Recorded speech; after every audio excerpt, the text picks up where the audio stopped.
NCP নারী পুরুষের কোনো বৈষম্য রাখে না।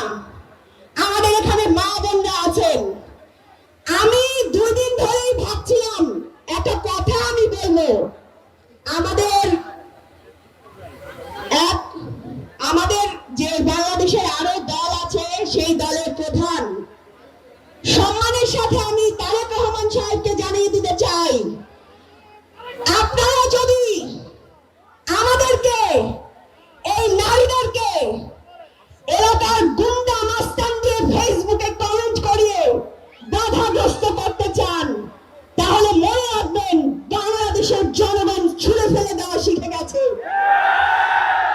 নারীদের প্রতি কোনো ধরনের অবমাননা বাংলাদেশের জনগণ মেনে নিবে না। ইলেকশন কমিশন স্পষ্ট করে জানিয়ে দিতে চাই, বাংলাদেশের জনগণ পক্ষপাতিত্ব ভুলে গেছে।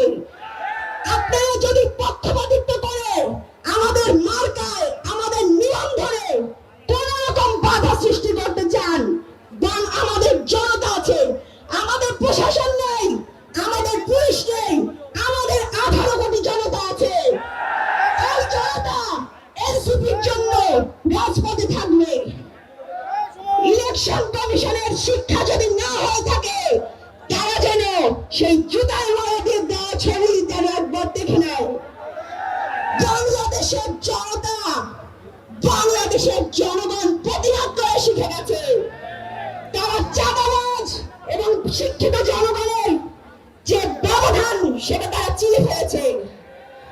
বাংলাদেশে আর কোন চাঁদাবাজ দুর্নীতির জায়গা হবে না ইনশাআল্লাহ। আপনারা পুরোটা সময় বাংলাদেশ যতদিন সাথে থাকবে এনসিপির সাথে থাকবেন।